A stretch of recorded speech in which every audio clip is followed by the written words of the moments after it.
Hello friends, आप सभी का स्वागत है एक और नए वीडियो में एक और नए टॉपिक के साथ। आज का जो वीडियो है वो बहुत ही स्पेशल होने वाला है क्योंकि आज का जो टॉपिक है वो बहुत ही न्यू है और बहुत ही ज़्यादा इम्पोर्टेंट होने वाला है। तो आशा है कि आप सभी को ये वीडियो जो है बहुत ही ज़्यादा मदद करेगा और आपको ये वीडियो बहुत ही ज़्यादा अच्छा लगेगा।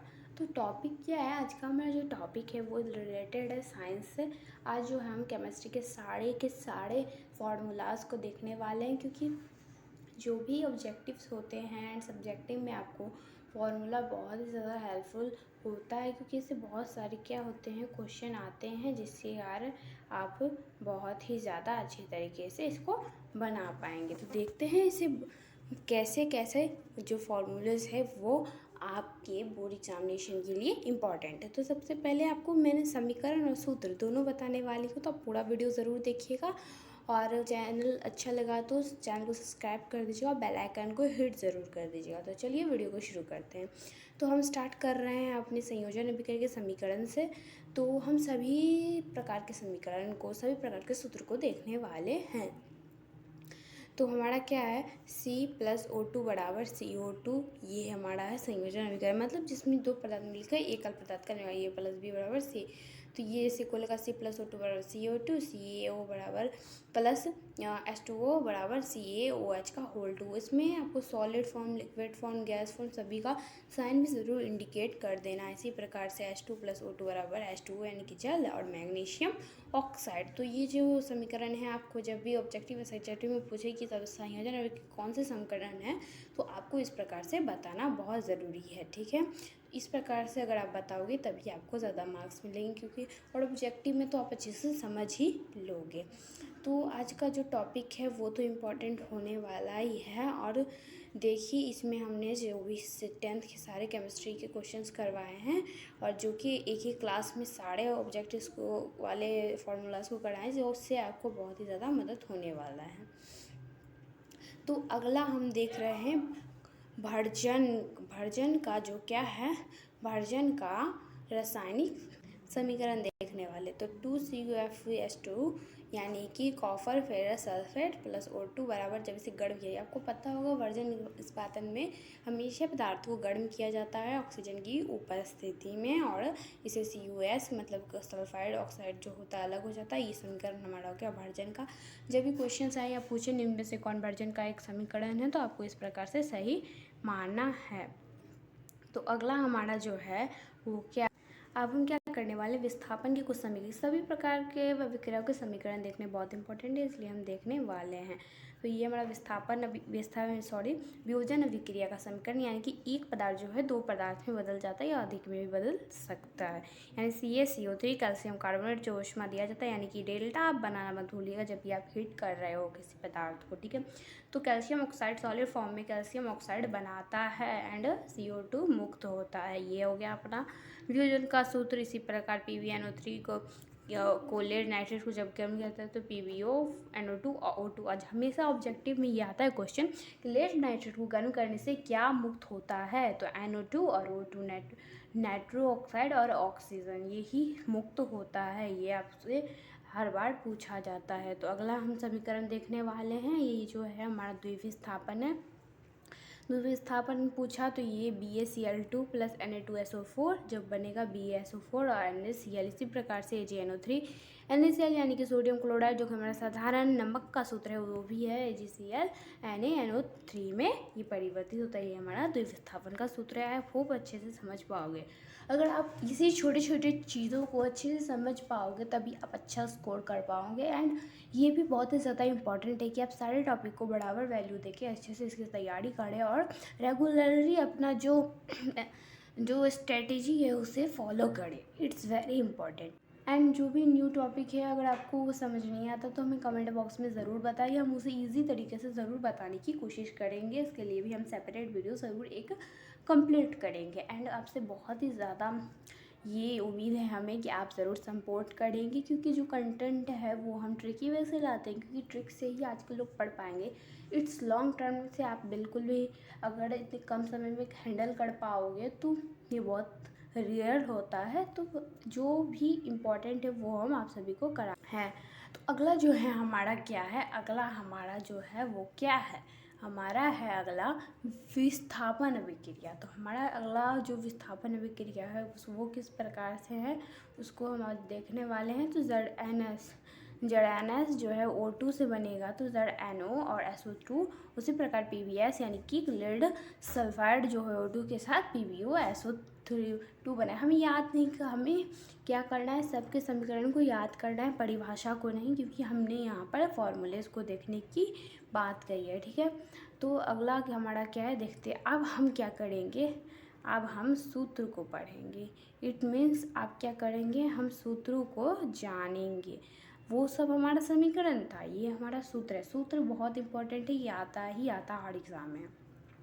हमारा साधारण नमक जो है, साधारण नमक, उसका जो सूत्र होता है वो होता है NaCl यानी कि सोडियम क्लोराइड। सोडियम क्लोराइड जो होता है हमारा साधारण नमक का सूत्र होता है।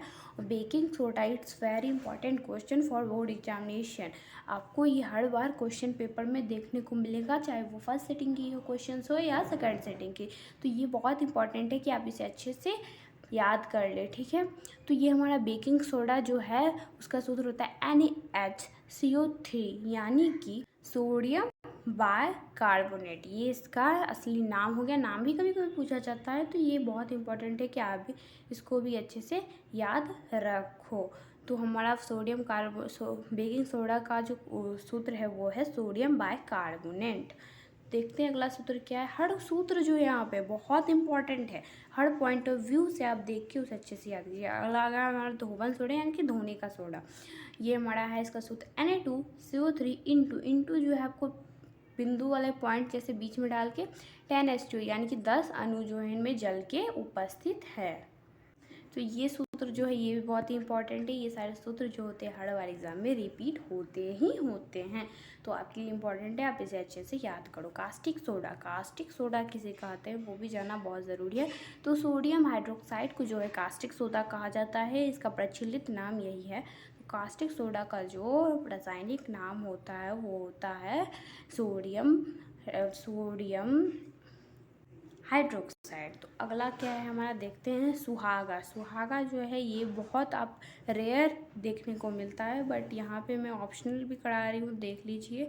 सुहागा का जो सूत्र होता है Na2B4O7 इंटू 10H2, इसमें भी 10H2, आपको H2 याद रखना है। कहीं पे आपको सूत्र सेम देगा बट यहाँ पे आपको जल के जो अणु है वो विभिन्न दे सकता है, तो ये आपको भी याद रखना बहुत ज़रूरी है। Na2B4O7 सूत्र ये जो है थोड़ा डिफरेंट ज़रूर है बट इम्पॉर्टेंट भी है। ठीक है, अगला सूत्र हमारा क्या है वो भी देख लेते हैं। अगला हमारा है फिटकरी जो है बहुत इंपॉर्टेंट टॉपिक है। इसका सूत्र ज़रा लंबा है, आने का चांस कम है बट इम्पॉर्टेंट है। K2SO4 into Al2SO4 whole toys into 24H2 यानी 24 अणु इसमें जल के हैं। हर अणु को याद रखना है आपको। एक बार फिर रिपीट करते हैं, K2SO4 इंटू Al2SO4 का होल टॉइस और है हमारा इंटू 24H2O। अगला हमारा क्या है, अगला हमारा है लाल दवा क्या है, ये जो 2-4 क्वेश्चन मैं अलग से लाई हूँ वो इम्पॉर्टेंट है, तो आप इसे इग्नोर मत कीजिएगा, याद कर लीजिए, आपके लिए ही बेनिफिट होने वाला है। लाल दवा का जो सूत्र होता है वो होता है KMNO। बहुत सिंपल सूत्र है, आप अच्छे से याद कर पाओगे। कास्टिक पोटास बहुत इंपॉर्टेंट क्वेश्चन है। कास्टिक पोटास का जो है वो सूत्र होता है KOH, कास्टिक पोटास। शोर का KNO 3-4 ही मैंने नहीं कराए, ज़्यादा नहीं, क्योंकि इंपॉर्टेंट है। विरंजक चूर्ण का CaOCl इंटू Cl, आप इसे ऐसे भी लिख सकते हो, ये थोड़े अलग फॉर्म के क्वेश्चन से दिए हुए हैं, आप इसे ऐसे भी लिख सकते हैं CaOCl2, कास्टिक सोडे विरंजक चूर्ण का ये भी सूत्र होता है CaOCl2। देखिए यहाँ पर यही बात कही गई, बस थोड़े अलग डिफरेंट तरीके से यहाँ लिखा गया। CO एक अणु ये O है, Cl2 2 है, इसको यहाँ पे बांट के लिख दिया, बट आप ऐसे भी लिख सकते हो, ऐसे ही आपको देगा अभी, तो आपको कंफ्यूज इस प्रकार से नहीं होना है। अगला हमारा सूत्र क्या कह रहा है वो भी हम देखते हैं। अगला जो हमारा सूत्र है चीनी का सूत्र, हमारा क्या है यहाँ पर, चीनी का सूत्र जो है वो दिया हुआ है। तो चीनी का सूत्र वो आता है बहुत बड़े से, इग्नोर मत कीजिएगा। चीनी का जो सूत्र होता है वो होता है C12H22 और O11, C12H22O11। ग्लूकोज का सूत्र C6H12O6। ग्लूकोज का सूत्र आप बायोलॉजी में पढ़े होंगे, बहुत इंपॉर्टेंट टॉपिक है, इसे आप याद रख लीजिएगा। चूना जल होता है, चूना जल, भखड़ा चूना, कली चूनी, ये सब बहुत बार पूछता है आपको, ये भी याद रखना है।